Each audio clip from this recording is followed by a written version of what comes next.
Boa tarde. Então a gente vai ter a palestra aqui do professor Maurício Pietrocola. O título: A Matemática como Estruturante do Pensamento Físico. O papel da linguagem no ensino, aprendizagem de ciências. Vou falar um pouco sobre o professor Pietrocola. Ele é licenciado em Física e mestre em Ciências... Ele é licenciado em Física e mestre em Ensino de Ciências pela USP. Realizou doutoramento em Epistemologia e História da Ciência na Universidade de Paris 7. Atualmente é professor titular da Faculdade de Educação da Universidade de São Paulo e pesquisa sobre desenvolvimento de estratégias inovadoras do ensino de ciências e formação de professores. Eu vou convidar o professor. Tá bom. Obrigado. Eu queria agradecer então o convite de vocês para estar aqui falando na semana da Física da UNB. Eu vou tentar ficar sentado, mas vai ser difícil, então eu vou começar e é bem capaz que eu me levante, tá? Essa temática sobre a matemática, né, sobre o papel da matemática no ensino de física, é uma temática interessante, contar um pouquinho da história, né?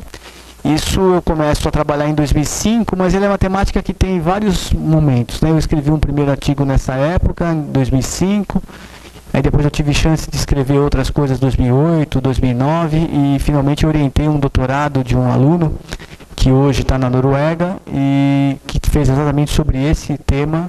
Ele defendeu há 2 anos atrás. Então, vamos dizer assim, é um tema que está me acompanhando aí ao longo dos 10 últimos anos.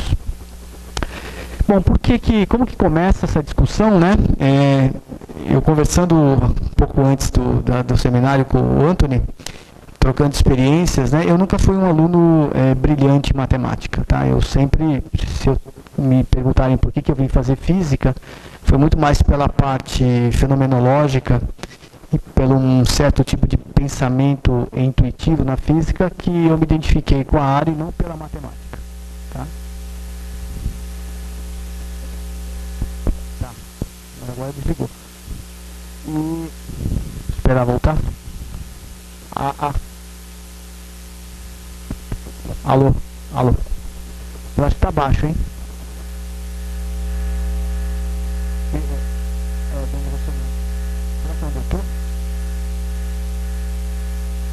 Alô? Eu posso. Vou voltar a funcionar. Voltou a funcionar. Voltou. Tá bom assim? Acho que está muito perto da minha boca, talvez. Assim fica melhor? Eu acho que é aqui na minha boca que eu tô.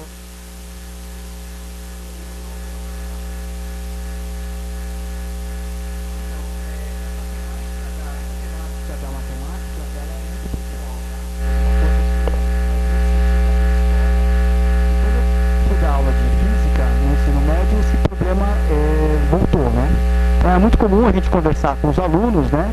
E o que os alunos mais faziam era tentar descobrir qual era a fórmula que eles conseguiam para resolver o problema de física, tá? Então ficava quase que um jogo entre qual a expressão correta que resolve o problema que eu tenho em mente, tá? Então basicamente vai ficar assim mesmo? Vocês estão gravando, é isso? Será que dá? Você prefere que seja esse por causa da gravação? Porque pra mim não tem importância segurar o...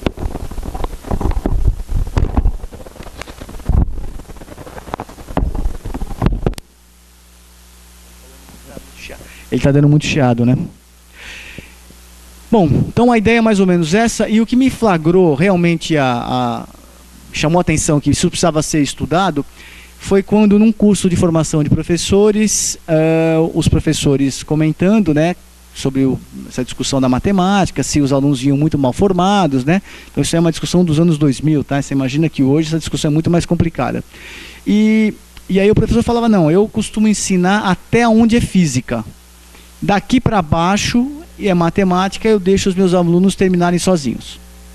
Então, claramente, na concepção dos professores, muitas vezes na nossa própria concepção, parece que existem duas dimensões que estão envolvidas. Tem uma dimensão do que é propriamente física, e aí a gente poderia chamar provisoriamente como a dimensão conceitual, ou os aspectos físicos, né, do problema que você está tentando resolver, e alguma coisa que seria mais ferramental, mais instrumental, que é a parte da matemática, e que aparentemente uma coisa complementa a outra no sentido de simplesmente permitir que eu chegue num resultado.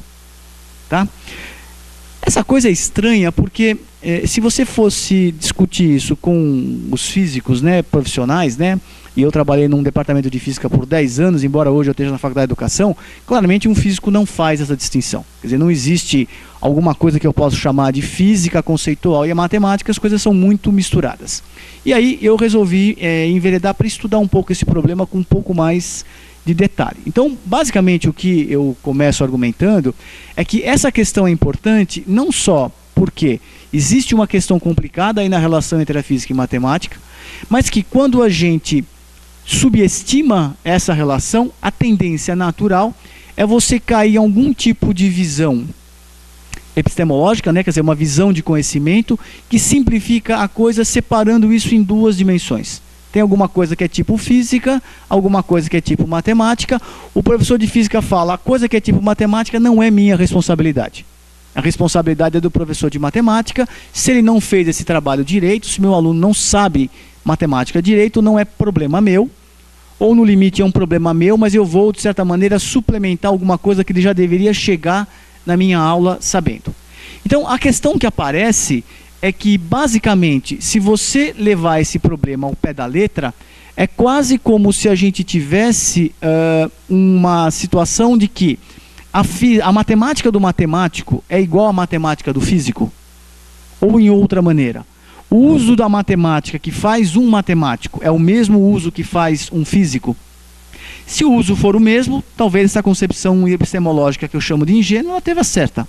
E a gente não deveria se preocupar muito. Realmente a gente ensina os conceitos, a gente ensina as heurísticas, né, os métodos de resolução de problema, e quando chega naquela parte de resolver equação de segundo grau, traçar o gráfico, isso é um problema da matemática que a gente espera que os alunos venham para cá. Então, basicamente, o que a gente pode dizer é que se a gente fosse olhar do ponto de vista do que é a física do físico e o que é a física que a gente leva para a sala de aula, a matemática é um dos aspectos problemáticos. Não é o único, tá? E uma coisa interessante que eu ligo aqui é que é o seguinte, a gente pode imaginar o seguinte, se o problema não for desta natureza, ou seja, se não existir essa divisão, né, epistemológica entre física e matemática, mas a matemática na física tiver algum outro papel, alguma outra coisa que a gente faz enquanto físico com a matemática que seja diferente, essa coisa poderia ou deveria ser transposta para a sala do ensino médio, para as aulas de física do ensino médio, ou mesmo para os cursos básicos da graduação. A pergunta é, bom, o que é essa relação? Alguns problemas a gente já conhece, a gente sabe que quando a gente fala de física para não físicos, ou quando a gente dá aula para alunos que não serão físicos, que é o caso do ensino médio, a gente já encontra problemas nesse diálogo entre aquilo que é próprio do fazer física com aquilo que é próprio do ensinar física. Então, basicamente, se você tem conceitos, os conceitos que eu uso, né, ou que um físico usa enquanto ele faz pesquisa, não são os conceitos que você aprende nem no nível básico da universidade e nem no ensino médio. Então, por exemplo, a ideia de campo, né, campo elétrico, se você lembrar das suas aulas de física no ensino médio, você vai ver que muitos professores definem um campo a partir da força. Na verdade, eles dão primeiro a força coulombiana, eles dão a lei de Coulomb e depois simplesmente postulam que o campo é a força por unidade de carga. Não está errado conceitualmente, mas se você for pegar na essência, o conceito de campo é muito mais fundamental do que o conceito de força hoje, né? Tanto é que tem teorias de campo, não tem teorias de força. O campo é uma ideia muito mais fundamental, mas a gente faz uma inversão. Não estou discutindo se isso é certo ou errado, mas é um problema a ser tratado. Se você for pensar nos métodos de produção, a visão mais corrente é que as leis da física começam com observação. E se você for estudar um pouquinho da história da ciência, conhecer alguns aspectos, você vai ver que tem um monte de conhecimento de física que não foi produzido diretamente por observação. Muitas vezes as experiências, elas vêm a reboque de alguma previsão teórica, de alguma coisa que eu quero estudar, até para saber se aquilo tem fundamento ou não. Do ponto de vista do domínio de validade é a mesma coisa, tá? A gente tem a ideia de que as teorias, os conceitos de física, as leis são sempre verdadeiras no sentido absoluto. Quando o que a gente pode dizer, no melhor dos casos, que é que a gente tem verdades provisórias. São verdades que estão sendo reformuladas, refeitas, revisadas. Isso para nós em física não é um problema. Revisar uma lei, né? Seja no sentido de precisar ou de refutar, isso não é um problema. A maneira como isso é levado para a educação muitas vezes é que não. Que a física é infalível, né? Hoje eu lembro uma coisa de um aluno, né? O primeiro ano que eu comecei a dar aula, no ensino médio, tinham aqueles alunos que gostam muito de física, né? Em geral 2 ou 3, né? Numa classe de 40, e o menino entusiasmadíssimo no final do primeiro bimestre, se identificando totalmente com a física, e ele sabia que eu fazia mestrado na época, na USP. Ele vem para mim e fala: professor, eu adoro as aulas de física, eu gosto muito disto, eu fiquei sabendo que o senhor faz pesquisa lá, e eu gostaria de saber o seguinte, quais são as pesquisas mais recentes sobre cinemática? Aí ficou aqueles 10 segundos de... Sabe quando uma coisa não encaixa com outra? Pesquisa em cinemática? Não. Se eu falasse para ele que provavelmente desde Torricelli ninguém mais fez pesquisa em matemática, ele ia ficar meio chateado, porque estava lá no século 17, 18, né? Mas eu entendi a pergunta dele. O que ele tinha estudado na vida? Ele tinha feito um bimestre de física. O que ele tinha aprendido? Cinemática. Ele gostou daquilo, ele achava que o que a gente levava para a escola era coisas que estavam acontecendo ali no instituto. Né? Mal sabia ele o quantos séculos de defasagem tinha aquilo. Mas para ele a cinemática era imutável, infalível, né? Correção relativística, nada disso a gente tinha tratado. Né? Mostrado como que as equações são aproximações, ou seja, a dimensão de modelagem da física, ela nunca aparece na sala de aula. E a questão da matemática, ela entra nesse rolo todo. Ou seja, quando a gente faz essa transposição obrigatória do domínio da física como pesquisa para o domínio da física enquanto conteúdo educacional, esses obstáculos são inevitáveis. Então eu estou fazendo, na verdade, algumas paródias, mas são piadas porque são próprias desse processo de transpor. Ninguém tem a fórmula mágica de como transpõe. Agora, a gente pode tomar uns certos cuidados, né? Alguns cuidados são importantes quando a gente faz isso, e talvez esse seminário vai ter essa intenção. Então, basicamente, o que eu queria dizer para vocês é que a matemática, hoje, ela é a base da cultura científica. E eu vou dizer não só da física, mas principalmente da física. Hoje, se você pegar um paper, tá? Numa revista de economia, você vai ver o quanto de matemática tem numa revista de economia. E economia, até 30 anos atrás, era considerada uma ciência humana. Hoje não sabe muito bem, mas eu diria assim, se você fosse perguntar para um economista de uma nova geração, ele vai provavelmente dizer que ele é uma ciência exata. E que todos aqueles estudos de Durkheim, etc. Não, exata, você está dizendo que não é exata no sentido de... Mas ela é exata no sentido das fontes, né? Dos fundamentos. O que você pega, por exemplo, previsões, né? Embora as previsões nunca deem certo, mas são modelos matemáticos que explicam o funcionamento da economia.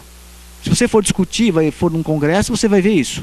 Então, de certa maneira, o que a gente tem é que a matemática entrou, de certo grau, na área das ciências, que grandes áreas de conhecimento hoje precisam da matemática para poder se comunicar. Bom, nesse sentido, a gente pode começar a pensar, então, naquela primeira coisa que eu coloquei para vocês. Será que a matemática é só um instrumento? Se ela for só um instrumento, ela tem uma dimensão operacional. Ou seja, eu tenho que desenvolver técnicas de lidar com a matemática, e vocês que são alunos de graduação sabem melhor do que eu, né? Quando a gente faz cálculo 1, 2, 3, 4, física matemática, parece que a gente está se preparando para lidar com essa dimensão instrumental. Agora, se a gente parar para pensar, quem já não teve um amigo muito bom em física matemática, que quando pegava uma disciplina que tinha um conteúdo mais conceitual ou mais fenomenológico, ele tinha dificuldade de fazer essa transposição? Quem que já não fez uma matéria de física com alunos da matemática? Que a princípio a matemática para eles não deveria ser um problema, mas eles sofrem tanto quanto a gente quando fazem física 3, por exemplo, que é uma matéria interessante, né? Física 3 talvez seja a matéria mais emblemática da onde essa relação entre a matemática e a física ela se torna crucial.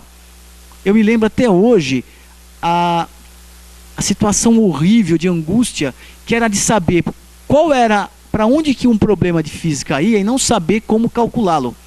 Então você pegava aquele problema de distribuição de carga, a intuição física me levava até um certo ponto, né? Eu tinha uma intuição física muito boa, mas em física 3 não adianta. Em física 1 eu resolvia problemas sem fazer conta. Em física 3 não dava. Tanto é que eu fui reprovado em física 3 porque eu me negava a fazer as listas de exercício. Eu achava que lista de exercício era dispensável. Eu tinha passado em física 1 e em física 2 sem fazer lista nenhuma. Dava os problemas e eu conseguia respostas qualitativas, aproximadas. Em física 3 eu entrei bem. Então, até eu descobrir pela terceira vez que eu tinha que fazer as listas, né? Foi um exercício, né? A primeira você erra, tudo bem, né? A segunda você insiste no método anterior, não deu certo. Aí a terceira você chega à conclusão que devem estar certo, né? Todo mundo que passou e fez lista, você tem que fazer. E aí você começa a perceber a sutileza que é tratar o eletromagnetismo usando, por exemplo, derivadas parciais, integrais. O problema é maravilhoso, né? Você pega o problema da esfera carregada e você faz aquele problema, dá duas lousas de conta, né? Eu lembro até hoje que fazia a casca esférica acho que dá uma, mas a esfera volumétrica acho que dá duas, né? E aí depois vem alguém e te mostra com a lei de Gauss, né? Que isso resolve se valendo de uma intuição, né? Mas de uma matemática mais poderosa. E aí você começa a despertar que deve ter alguma coisa que não é só ferramenta. Não é só instrumental.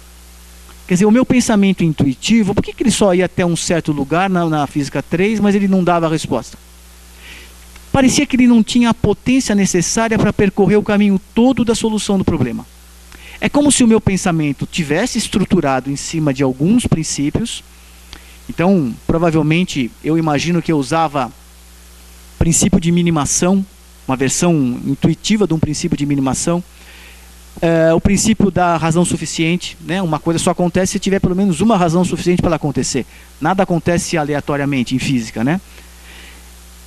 Só que esses princípios, que são princípios muito válidos, eles têm um alcance limitado. Tem problemas que você resolve muito bem com isso, e tem o problema do eletromagnetismo. Por quê? Porque o eletromagnetismo da universidade, ele não aceita um pensamento puramente intuitivo. Ele precisa de alguma coisa a mais para você poder chegar e demonstrar, por exemplo, demonstrar que o campo de um plano infinito, ele é perpendicular, né? Ou que um campo de um plano finito muito próximo, ele também é particular, ele também é perpendicular.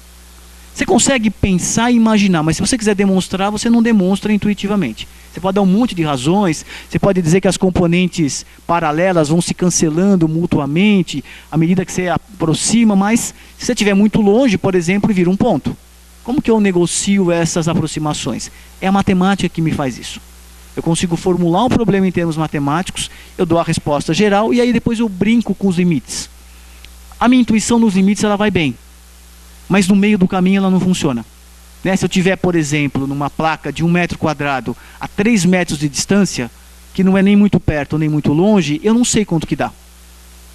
Mas se tiver a 1 milímetro ou a 10 quilômetros, eu respondo para você na hora. O meu pensamento intuitivo vai até aí. Então é interessante que parece que a matemática está imbricada dentro da maneira de fazer física.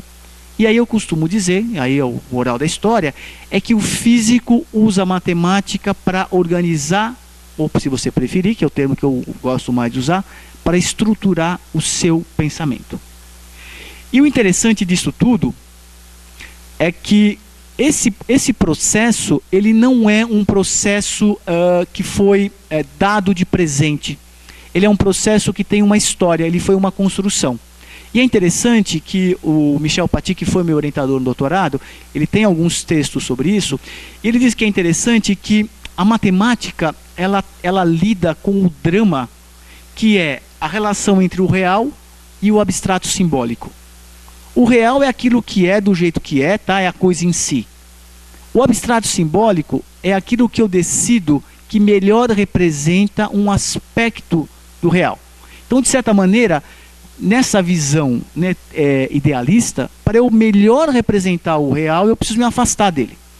E essa relação é o seguinte: o quanto que eu me afasto para ganhar poder e potência nessa abstração simbólica, porque os símbolos, eles são comportados, né? Eu faço do símbolo que eu quiser. Mas o quanto que eu faço isso, eu perco a essência do real. E na direção contrária, se eu fico muito perto do real, a minha dimensão abstrata e simbólica é muito pequena, então eu estou muito perto daquilo que o real é de fato, mas eu tenho muito pouca margem para mexer nisso.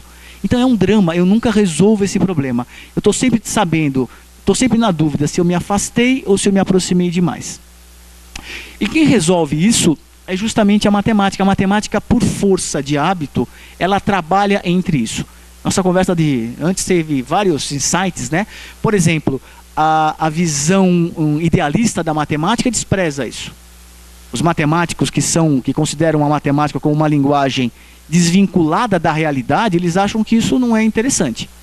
Os matemáticos que trabalham na perspectiva da intuição matemática, não. Eles dizem que o mundo inspira o matemático a construir as formas simbólicas do mundo. Então é quase como se a geometria, ela fosse uma geometria euclidiana, ela fosse realmente inspirada nos corpos que existem. Mas a pergunta que a gente pode fazer de volta é quando eu tenho uma geometria não euclidiana. Qual é a inspiração? Aí a gente pode depois estudar isso, é uma inspiração de segunda ordem, né? Se eu tomo a geometria euclidiana como a realidade, eu sempre posso imaginar que outras realidades poderiam derivar a partir dessa. Mas o nosso problema não é matemática, o nosso problema é a física, tá?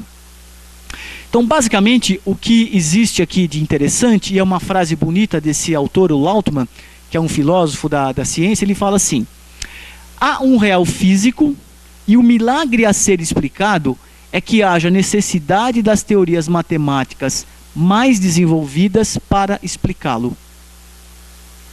Olha que interessante. Quando eu falei para vocês que os problemas de física 3, eu preciso de um certo tipo de matemática para resolvê-los, basicamente o cálculo diferencial e integral, tá?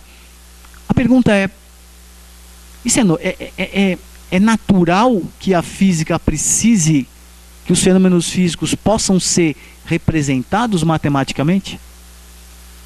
Quando eu lanço uma bola, e eu ensino, no ensino médio, né, ou no básico, que a órbita, a trajetória é uma parábola. Vocês percebem que eu falo a trajetória da bola, ou do objeto, que é uma coisa real. Eu posso fotografar, eu posso filmar a bola fazendo isso. Ela é uma parábola. A parábola é o quê? É uma função matemática. Eu não estou identificando uma coisa matemática com uma coisa real. Da onde vem essa certeza? Quem garante que de fato a órbita que ela faz, ela é parabólica? Vocês vão dizer, mas espera um pouquinho, ela não é parabólica exatamente, né? Se tiver atrito, ela não é. Mas tudo bem, vamos aproximar o nosso caso. Vamos fazer com pouco ar, vamos fazer dentro de um ambiente controlado. Eu faço uma câmera de vácuo só para lançar uma bola. Faço experiência na Lua. É uma parábola. Tanto é que se você tirar foto de uma coisa dessa, se você não fizer ela andar muito, tá? Você põe lá num ajuste de curva, a parábola é a melhor curva. É praticamente uma parábola. Quem é que escreveu isso? Se a gente fosse, na verdade, olhar no processo histórico, a primeira grande resposta que é dada para isso é uma resposta na tradição pitagórica. Os pitagóricos resolviam isso fácil. A natureza é matemática. Não tem uma identidade. O mundo é matemático. Então aquela ideia dos números, né, das sequências, das formas perfeitas, é quase assim, não tem duas coisas. Por isso que uma não tem que ser igual à outra, só tem uma. A matemática, o mundo, né, o mundo físico é matemático. E o que a gente faz é simplesmente desvelar qual é essa topologia do mundo físico e a gente transforma isso em símbolos, tá? Em abstrações, que pode ser geométricas na época deles, né? Não eram algébricas, ou pode ser algébricas, como a gente faz hoje. Então essa é a primeira tradição que faz com que, né, a geometria como linguagem da natureza, por excelência, o mundo é um campo de inspiração e aplicação das relações geométricas. As coisas são números, as coisas são matemática. Essa aqui é uma questão fácil, estamos lá atrás, tá? Sei lá, século V, IV a.C., é a primeira concepção. Essa concepção perdura por muito tempo, mas a segunda tradição é a tradição galileana. que justamente está na origem da nossa revolução científica, né? Quando a gente começa a poder chamar a ciência moderna de ciência. Que é a ideia de que a matemática é como uma linguagem que dá acesso direto à natureza. Você já deve ter ouvido falar da frase, né? Que a natureza, o livro da natureza é escrito em linguagem matemática. Tem uma frase do Galileu em que ele fala isso. Quando ele faz os primeiros trabalhos tentando associar, por exemplo, a queda dos corpos, tá? Com funções, que no caso deles ainda era geometria, tá? Com as relações de Tales, ele não é pitagórico no sentido de que o mundo é a matemática. Ele vai dizer, não, a bola se movimenta seguindo uma relação que é a mesma que eu encontro no teorema de Tales. Ou seja, eu não sei muito bem o que é o mundo, mas se eu tiver que lê-lo como cientista, o meu trabalho de inspeção, ele é quase como se o cientista fosse um filólogo. O filólogo é aquele cara que estuda textos antigos e vai tentar dar um nexo para aqueles textos, que em geral são cortados, eles têm, né, são cópias de pedaços de várias épocas. O filólogo vai lá tentar entender o sentido do livro. Na concepção galiliana, o físico, o cientista é mais ou menos igual. Ele olha o mundo e ele sabe que o mundo é escrito em linguagem matemática, ele vai procurar qual a linguagem, quais são as frases e o que essas frases querem dizer. Então, se você pegar o livro do Galileu e você for ler os estudos sobre o movimento dos corpos, você vai encontrar claramente ele procurando relação com aquelas relações que já eram conhecidas na geometria. Lembrem que até Galileu a gente não tem a álgebra ainda, tá? A geometria é a linguagem matemática por excelência. A álgebra a gente está com os rudimentos, né? Isso vai aparecer com Newton depois. E a terceira fase, que eu diria que é a fase que provavelmente ainda hoje a gente vive, essas são 3 propostas do Michel Paty, é a tradição do Ampère, da física matemática, que nasce no século XIX. Essa é a mais sofisticada e ela vai propor o seguinte, que na verdade não existe uma linguagem pré, ou seja, não tem uma linguagem que foi escolhida pela natureza para revelar a essência do mundo, mas a gente deve escolher o modo mais radical de abordagem conceitual em vista da matematização do saber experimental, né? De modo a encurtar ao máximo a distância entre o discurso matemático e os dados concretos, que ele está destinado a informar e esclarecer. Ou seja, o físico matemático, o que ele faz? Ele procura a melhor relação possível para explicar, para interpretar, para compreender um certo número de dados, que são dados que vêm diretamente da natureza. E veja, ele não está sendo empiricista no sentido, não é só dados que venham diretamente do experimento. Podem ser dados que estejam embutidos numa outra teoria. E se você for olhar o desenvolvimento do eletromagnetismo no século XIX, o Ampère é um dos precursores, tá? Talvez um primeiro maxwelliano, embora ele não fosse, né, maxwelliano, mas ele vai, de certa maneira, se apropriar de conteúdos empíricos de leis anteriores. Por exemplo, ele usa conteúdos que vêm da lei de Coulomb, que já é uma versão encurtada, vamos dizer assim, dos dados. Ele não precisa voltar nas experiências, né, de força e intensidade. Ele já pode pegar a lei, mas ele acha que a lei de Coulomb ela é uma distância longa ainda. Ele gostaria de uma abordagem matemática que aproximasse mais ainda, que tirasse intermediários. Então não é à toa que nessa época você tem um grande desenvolvimento da física matemática, que é o que a gente, basicamente, é a tradição que a gente segue hoje. Então veja, do ponto de vista desse confronto, né, entre o real e o simbólico, o que a gente vai ter é que, primeiro, a história da relação da matemática e a física foi construída. Ela nem sempre foi assim. Se você pegar entre os pitagóricos e a tradição de Galileu, você encontra toda a escolástica ali no meio. A escolástica não avança e nem compra essa ideia da matemática como sendo a essência da natureza. Eles têm uma outra maneira de lidar com o mundo. É uma maneira muito mais filosófica, é um pensamento que se estrutura de uma outra maneira. Tanto é que nós físicos, quando tentamos ler trabalhos desse período, século XV, século XIV, a gente tem muita dificuldade. Você vai ler um texto do Oresme, por exemplo, que é um cara que vai falar alguma coisa sobre ímpetos, né? Que tem alguma coisa a ver com inércia. A gente tem uma dificuldade enorme, por quê? Porque ele faz uma argumentação muito diferente. a maneira como o pensamento dele está estruturado não é matemático. Você lê o Faraday, que também é um cara que não usa muita equação, pela própria formação dele, você não tem tanta dificuldade de ler.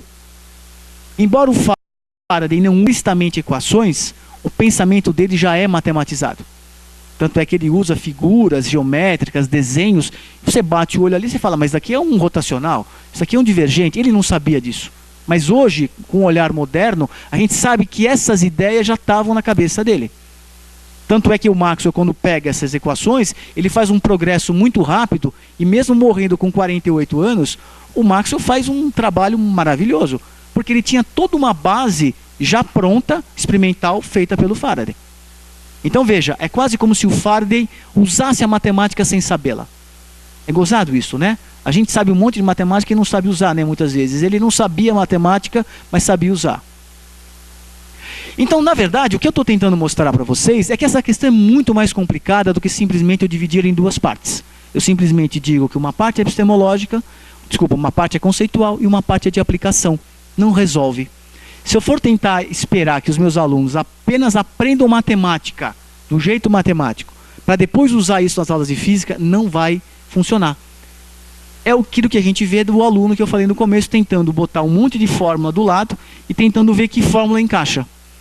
E muitas vezes o professor, desarmado, ele vai procurar os problemas onde essa técnica de resolução funciona. Porque se ele fizer de outro jeito, ele reprova a classe inteira. Então ele dá problemas onde, de fato, o que o aluno precisa é ter um certo bom senso ou uma memória de lembrar qual é a equação que resolve. Né? Quem aqui já não passou por isso? Professor, que equação que eu uso aqui? Que é para resolver? Aí eu falo, bom, se eu disser a equação, o problema acabou, né? Aí a nota é minha, não é tua, né? A ideia é que vocês consigam pensar. Bom, então basicamente o que a gente vai dizer é que existe uma dimensão instrumental, então não é uma questão de que ela não existe, existe uma dimensão instrumental, e que, infelizmente, para muitos alunos, isso basicamente é essa ideia de que eu tenho equações, né? E elas são meras ferramentas, tá? Então, basicamente, o que a gente reforça é essa ideia de que a matemática está aí justamente para poder garantir uma certa possibilidade de tratar quantitativamente os problemas da física. Quando, na verdade, me inspirando aí na tua frase, qualitativo, né, o Anthony falou isso para mim, qualitativo e quantitativo na física não fazem muito sentido serem distinguidas. Os conceitos são válidos, não só porque a gente tem ele em qualidade, mas porque também a gente pode quantificá-los. As duas coisas acontecem juntas. Então a matemática não chega só para quantificar, né? E basicamente o que então a gente teria é, bom, a ideia de quando eu falo que a matemática é uma linguagem, muitas vezes ela vai esconder um problema de qual é o papel da linguagem, né? Eu acho interessante que, primeiro, eu estou dizendo para vocês que o físico pensa matematicamente, ele estrutura o seu pensamento matematicamente. E várias situações a gente não faz isso. Então, primeira coisa que a gente poderia pensar é o seguinte: qual é o papel da linguagem realmente quando a gente pensa? Se o físico pensa usando a matemática como uma linguagem, quando a gente não está como físico, né, está no mundo, ou quando a gente conversa com alguém que não é físico, essa pessoa também tem uma linguagem oral, que eu estou usando agora. Essa linguagem ela é uma linguagem passiva? Ou seja, que papel que a linguagem tem no pensamento? Eu posso pensar em qualquer língua? Bom, todos vocês já tiveram a chance de falar uma outra língua, tá? Escutar filme, conversar com alguém, trocar mensagens. Eu vou contar para vocês uma experiência, uma concepção intuitiva que eu tinha da linguagem, tá? Quando eu tinha 7 anos, eu ganhei da minha madrinha uma mochila que era, a estampa dela reproduzia uma folha do New York Times. Era um jornal, era uma mochila moderníssima na época, tá? Você imagina, tinha 7 anos, né? Então ela me deu a mochila e a minha tia era uma, na minha família, ninguém tinha estudado, essa minha tia tinha, ela falava inglês. E ela, muito simpática, deu a mochila e falou: você quer que eu traduza para você? E eu, muito arrogante, né, no auge dos meus 7, 8 anos, dizendo: não, tia, mas para que você precisa traduzir? Se eu pegar um dicionário, é só pegar uma palavra, trocar uma palavra em inglês por uma em português, eu traduzo eu mesmo. Né? Eu estava começando a aprender a escrever e ler. O que era falar uma outra língua para mim? A outra língua era uma troca de códigos. Né? Sei lá, casa era house, né? Sei lá, escola era school. E beleza, quer dizer, falar outra língua era só trocar, né? Era ter boa memória. Né? Era o cara que conseguia terminar. Então, na verdade, o que apareceu é que a linguagem ela é muito mais sofisticada, porque quando a gente aprende uma outra língua, o grande problema é que a gente é convidado a pensar numa outra língua. E quando a gente tem que pensar numa outra língua, é que aparecem as diferenças. Então, por exemplo, você quer falar, eu estou com saudades, né, que é a frase típica, né? E você tenta traduzir em inglês, você vai procurar a palavra saudade e não tem. Em alemão também não tem. Em francês também não tem. Então, o meu método já ia cair por terra, né? Porque se eu tivesse que traduzir essa palavra, essa frase não ia existir. E se troca por uma expressão, né? I miss you, ou I miss him. Você troca a palavra saudade por uma expressão. A saudade, não é que ela não existe. Ela não existe enquanto um substantivo. Ela existe de uma outra... Eu manifesto ela de um outro jeito. E se você começar a brincar, você vai ver que tem um monte de situações, né? Expressões idiomáticas, que são estruturas da língua, que na verdade fazem com que você pense de um jeito, né? E o pensamento é a expressão da língua. Aquela coisa que muita gente usa hoje, né? Não tem almoço grátis, né? Essa expressão em português não faz sentido, a menos que você tenha escutado, isso que é muito comum, né? Nos Estados Unidos, que é a ideia do almoço grátis, quer dizer, não tem nada que é de graça. Né? Eles usam essa maneira. Por quê? Porque de certa maneira tem uma coisa histórica sobre o almoço, etc. Você trabalhava para ganhar um almoço em alguma época. Então a língua tem uma história, ela é viva, ela é uma maneira de você interpretar o mundo. Eu não vou contar a história do tradutor chinês, porque não vai dar tempo, tá? Mas se alguém me perguntar depois, eu conto o que é. Bom, mas ela tem, nessa concepção em general, apenas um veículo de codificação de informação, as palavras como descritores, tá? A palavra é sintética, e a matemática é sintética. Então, essa é um pouco da visão ingênua que a gente tem da matemática. Ela é uma linguagem que me ajuda a economizar. Quando, na verdade, o que você vai ver é que a linguagem ela tem a função de estruturar o pensamento. E como o meu tempo está acabando, eu vou falar rapidamente duas coisas. Tá? Então, primeiro tem esse autor, Brunovski, que é um cara muito interessante. Ele é um crítico de arte, matemático e filósofo. Escreveu vários livros e ele gosta muito de comparar a criação na ciência e nas artes. E ele fala que a linguagem ela serve para dar forma às nossas ideias e permite lidar com elas, ou seja, ela estrutura o mundo imaginário do pensamento. Então a linguagem, de maneira geral, faz isso. Então a linguagem poética, a linguagem onírica, ela faz o quê? Ela te comunica sobre mundos possíveis que existem na sua imaginação. Será que o físico não faz alguma coisa parecida quando ele usa a matemática? Será que ele não usa a linguagem para criar mundos? Muitas vezes mundos possíveis ou mundos que são plausíveis. E aí tem um exemplo interessante. Deixa eu passar disso aqui, que daqui a gente não vai dar para fazer.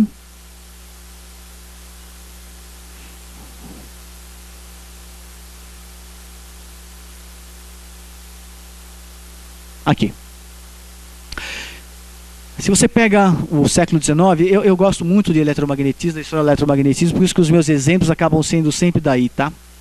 Se você pega a história do eletromagnetismo, contando ela rapidamente, você teria, né, no século XIX, você começa com Faraday, né? Você tem Thomson e Maxwell, são três personagens importantíssimos do, sei lá, primeiro quarto do século XIX até a metade do século XIX, até um pouco mais da metade do século XIX, eles são personagens que, de certa maneira, fundamentam a teoria eletromagnética.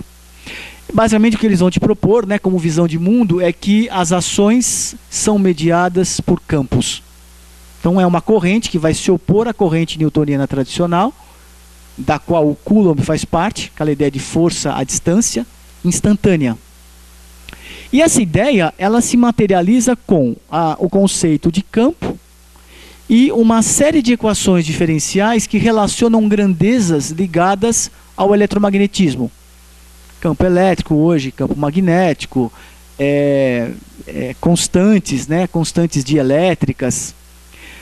O interessante é que quando você vai estudar as obras do Maxwell, você percebe que num trabalho de 62, o Maxwell discute uma das equações que ele obtém, em cima dos trabalhos do Faraday, que ele tem uma cara de uma equação de onda. Se vocês não conhecem esse trabalho, o Roberto Martins escreveu um texto sobre isso, está publicado, eu acho que é no Caderno Catarinense, atual Caderno Brasileiro, tá? Sobre as ondas eletromagnéticas de Maxwell, onde ele vai mostrar que o Maxwell chega nessa equação. E é interessante que é uma equação, você bate o olho, né? O formalismo não é o formalismo atual, né? Mas você vê que é uma equação diferencial do espaço que está associada com uma equação diferencial do tempo. É tipicamente, de segunda ordem, tipicamente uma equação de onda. E ele faz os cálculos e percebe que as constantes, se aquilo lá fosse uma equação de onda, ele mostra quem que é a constante de velocidade e dá próximo da velocidade da luz.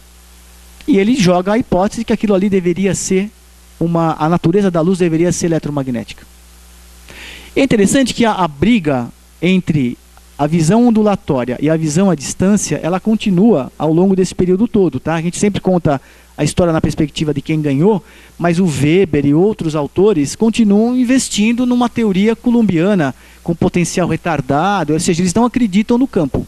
Então tem uma linha de gente que acredita no campo, ação mediada, e gente que diz que a ação é a distância. O problema é só que ela é retardada. Então é quase como se fosse um potencial retardado. Eu faço uma coisa aqui, demora um certo tempo a acontecer lá. E o Helmholtz, que era um cara da época que conseguiu, e ele era partidário da teoria do Weber, ele vira para um aluno de doutorado e fala, olha, o trabalho do Maxwell está aqui, né? O pessoal que defende a teoria da indução, eles estão propondo a partir disso a existência de uma onda. Se a gente mostrar que essa onda não existe, nós acabamos com a teoria deles. E esse aluno é o Hertz. Então ele manda o Hertz provar que a onda eletromagnética não existe. E o Hertz é um cara sério. Todo alemão, né? O Helmholtz é alemão, não sei se é austríaco, mas bom, alemão, germânico, vai. O Hertz também é. Ele leva a sério. Ele fala, é para provar que não existe. Ele pega a proposta teórica, ele faz o design de um experimento para mostrar aquilo que estava nas equações. Então pega 2 receptores, tem o desenho clássico, né? Com as antenas, e ele põe numa sala, acho que 2,5 metros, e a onda está lá. Ele induz o circuito de um lado e mede a onda do outro. Indiretamente, o tiro sai pela culatra. Essa é o que a gente chama do experimento crucial do eletromagnetismo. Ok, essa parte vocês já conhecem. Pergunta. Como que a onda eletromagnética, quando que a onda eletromagnética passou a existir? Quando o Hertz mediu ou quando o Maxwell propôs em 62? Tem 35 anos de diferença, tá? A primeira proposta do Maxwell é 62. A primeira medida do Hertz é 81, desculpa, tem 29 anos, né? 81? 88. Então tem 26 anos de diferença. Quando que a onda aparece? É quando o Hertz mede ou quando o Maxwell propõe? Se vocês falarem que é quando o Hertz mede, tudo bem. Mas é estranho, né? Quer dizer, ele mediu alguma coisa que já estava lá, né? Agora, se a gente falar do Maxwell, ele propôs uma onda, mas não tem nenhuma base empírica, né? De onde que ele tirou essa ideia? Não foi ele que tirou, foram as equações que mostraram para ele. O pensamento dele não podia fazer outra coisa senão ser honesto com a matemática que ele tinha escolhido para representar o eletromagnetismo, não é isso? Quando ele faz os cálculos e segue, ele era um bom matemático, ele fez as contas todas direito, ele deve ter refeito aquilo umas 10 vezes, e chega numa equação de onda, o que ele é obrigado a dizer? Nesse mundo tem onda eletromagnética. Quem guiou o pensamento dele? A matemática. Então, na verdade, não é que ele tem uma intuição que foi capaz de antever a onda antes. Aquele problema era muito complexo para ser tratado desse jeito. Ele, apoiando o pensamento dele na matemática, ele chegou inexoravelmente à ideia de onda, que era uma ideia simbólica só. que precisou do Hertz para mostrar se de fato ela tinha ou não aderência com o mundo. Então, é aquela ideia da física matemática do Ampère. Qual é o caminho mais curto? Só que nesse caso, o caminho mais curto foi feito ao contrário. Eu primeiro encontrei a representação matemática, para depois mostrar que de fato aquela coisa existia e que toda aquela montagem era a montagem que a gente deveria usar para representar esse campo da física, tá? Bom, eu vou parar aqui porque eu sei que o meu tempo estourou, tá? O que eu queria então deixar de mensagem para vocês é o seguinte: número 1, pensar matematicamente em física é totalmente diferente de pensar matematicamente em qualquer outra área, mesmo na matemática. 2, se você quiser ensinar física para alguém, você não pode deixar de pensar de que maneira que você transforma a linguagem matemática que ajuda o seu pensamento, você como físico, o que você faz para que o outro que não sabe tanta matemática como você, como que ele vai poder pensar fisicamente usando uma linguagem adaptada, modificada. Então, por exemplo, eu diria para vocês, pistas, analogias, tá? Esquemas, desenhos. Muitas vezes essas são formas de você trazer uma parte daquela função estruturadora da matemática para alguém que não sabe matemática. Esperar simplesmente que ele saiba resolver as equações formais e que isso seja o suficiente é um engano. Por quê? Porque a matemática pode ter a função de ferramenta, que eu chamo de habilidade técnica, mas a pessoa não vai ter necessariamente a tal da habilidade estruturante, ou seja, ela não é capaz de pensar fisicamente com a matemática. Tá? Então, na verdade, eu não trouxe para vocês soluções, né, hoje, mas eu levantei um problema e eu fico aqui à disposição para a gente conversar alguma coisa, se é que eu tenho algum tempo ainda. Tá bom? Eu agradeço a vocês e o convite. Tá? Muito obrigado.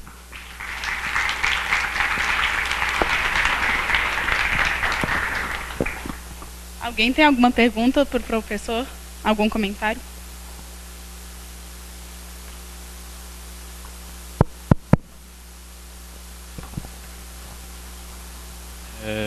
Em geral, quando vamos resolver um problema usando matemática, um problema de física, em geral temos uma premissa, uma ideia principal e concluímos depois no final algum dado resultado. Aí a minha pergunta era, na sua opinião, existe algum sentido físico no processo em que a gente vai dessa premissa até a conclusão? Olha, é interessante você falar que tem um método, né, premissa. Na verdade, assim, os livros, em geral, te apresentam uma resposta revisada. Depois que eu sei resolver um problema, eu vou lá e organizo a resposta da maneira mais lógica possível. Então, é até covardia, né, quando a gente dá aula de física, de qualquer física básica para vocês, né, que a gente vai no quadro e a gente mostra o problema como se o desenvolvimento fosse perfeitamente linear, né? A gente bota quais são as premissas, a gente desenvolve e chega na resposta.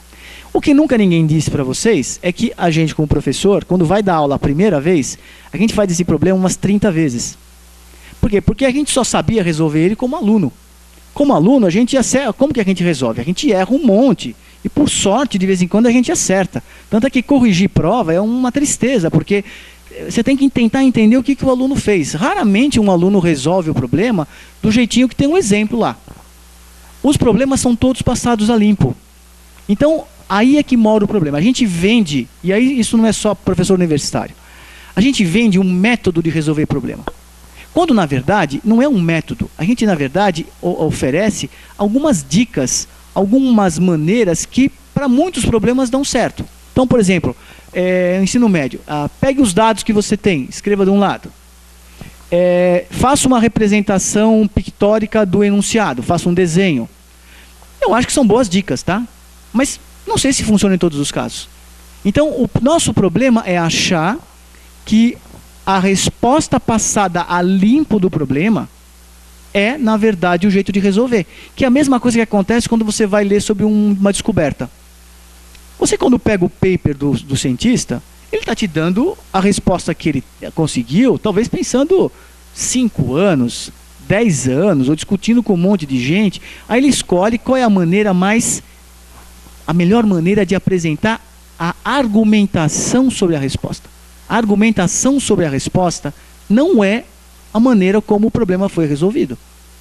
E a gente engana, não é que engana, não é proposital, tá? Mas o que a gente tem nos compêndios, nos livros, são todas as respostas argumentadas. Um exemplo é um problema resolvido argumentado. Eu mostro para você que aquela resposta tem que ser aquela. O jeito que eu fiz a primeira vez, com certeza não é esse. Será que eu só podia complementar? Desculpa, porque a minha pergunta voltava mais na ideia de... Por exemplo, eu tinha uma fórmula que é alguma interpretação física. Sim.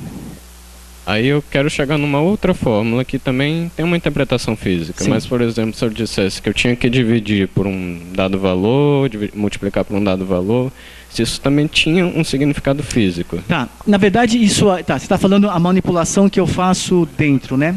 Isso tem mais cara da dimensão instrumental. Ela tem um significado físico, mas ela é um significado físico muito quase que a posteriori, né?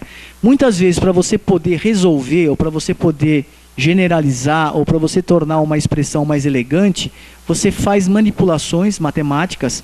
É que nem um poeta quando escreve uma frase. Assim, o sentimento, a imagem que ele quer passar já está pronta.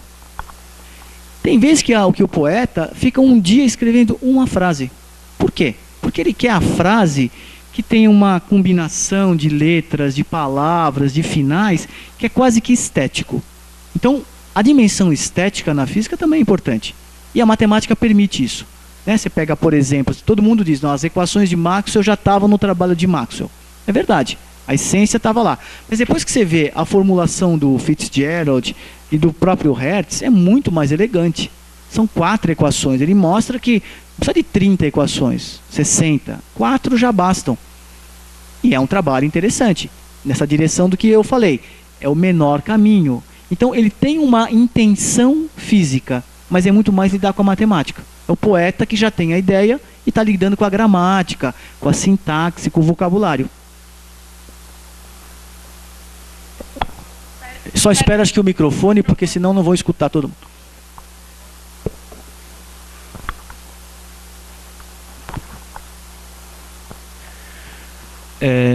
É o seguinte, acho que assim, o senhor falou sobre a questão do artista compor, passar um dia inteiro compondo, selecionando palavras e vocabulários, né? Eu estava pensando que talvez isso também pode ser analisado dentro de uma visão de campos, heterogênea, que vem de fora. Nesse sentido, o artista não estaria criando uma coisa, mas estaria selecionando dentro de um determinado contexto. E a única verdadeira liberdade que ele teria seria a ação moral ou não. No caso da ciência, se o senhor gostaria de... se eu gostaria de... porque na ciência é melhor o senhor falar alguma coisa. Então, mas quando você fala assim, é que talvez eu tenha me exprimido mal, tá? Eu acho que a poesia é a ideia, é o conteúdo ou é a forma? Eu acho que a poesia é a ação, não no sentido prático, pragmatista, mas no sentido de que o ato de dizer a palavra, a poesia é o ato. Por isso ela se associa ao sujeito, né?